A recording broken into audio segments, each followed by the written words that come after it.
Howdy, Albert Moore of Blue Jacket Archery here this evening.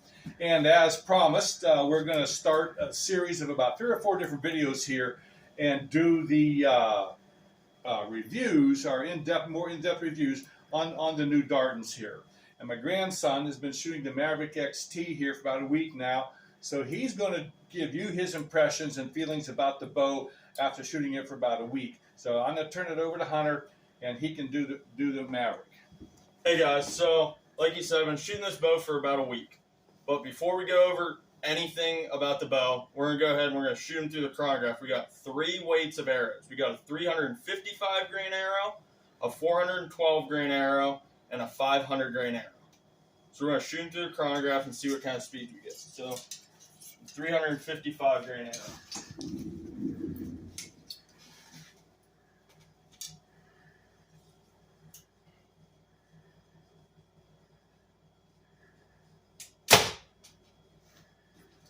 $311.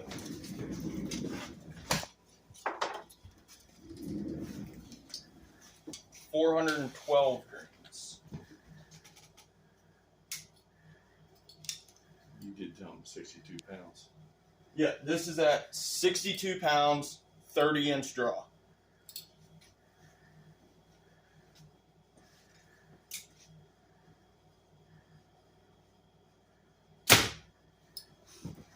$291.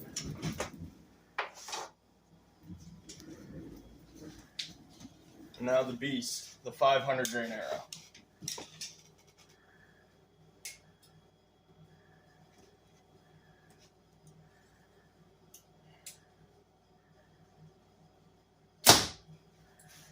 $266. Oh boy. What are your thoughts on those speeds, Hunter? That bow weight and draw length, what are your thoughts on that speed? The one that, yeah, that's impressive. I figured it'd be right around 310 to 315 with the 355 grain arrow. I was guessing probably 285 with the 412, but it was 291, which shocked me a little bit. But I mean, what's this? This bow's rated at 340 foot a second.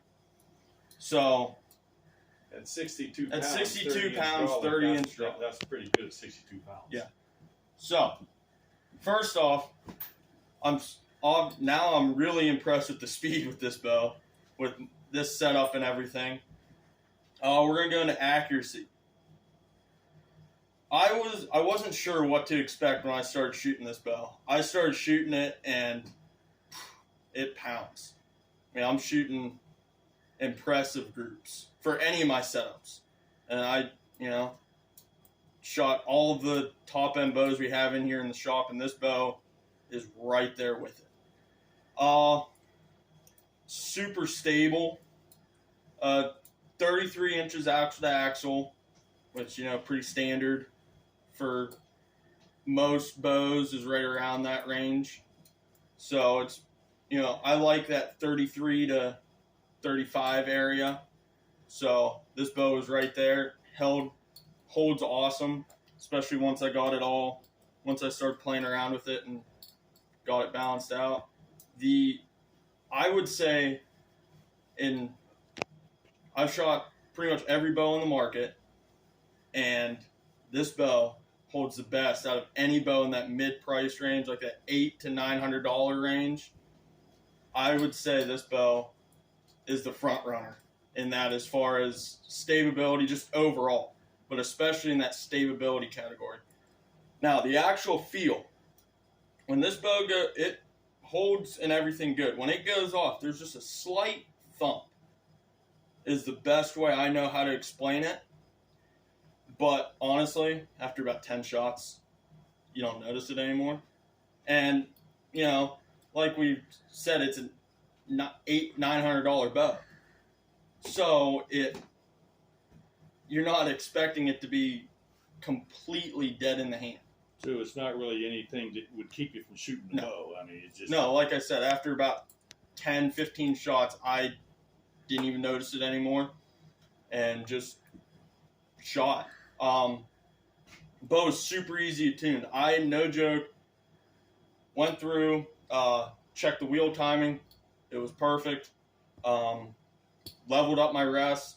Eyeballed the center shot, leveled out everything height-wise, walked up to the paper, shot a bullet hole first shot. I mean, you can't get much easier than that. So I decided tonight, I'm so impressed with this bow, I'm actually going to be shooting it at the IBO Worlds here in August, which is something to say about a $800-900 bow, taking it to one of the biggest shoots in the country and shooting it at a high level. At that level of Yeah. competition, yeah. All right, I'm going to pass it over to Albert. He's going to go a little bit more in depth about the actual build of the bow. So what Hunter's saying there, folks, for an 800 price range bow, that's actually pretty impressive that it aims that stable. And we attribute a lot of that to the angle of the limb pocket. A lot of the new bows have limb pockets laid back a little bit, but this is very reminiscent of some of the older bows we shot back in the day that just aimed like doggone stones. It's just super good aiming bow, and incredibly stable. Now, we're going to talk a little bit about the other features of the bow. The draw length adjustment on this bow is very, very easy. Very easy. You can see the numbers right here that correspond to the draw length. Right now, on a lot of bows, you have to actually take the screws out of at least one screw completely out of the cam to rotate this. On these, you simply loosen these two screws. Just loosen them up quite a bit, and you can see a steel locating pin right here. You can also see little notches inside this groove. Simply lift that up, rotate it to the corresponding number you want, put it in the corresponding groove, tighten the screws back up. You're literally done that fast. Now, other things that we noticed on this bow. Keep in mind, folks, this bow is in the $800 price range. This is not a flagship bow. And I'm going to show you features that are virtually unheard of in high mid-price bows from anybody else in the industry, period.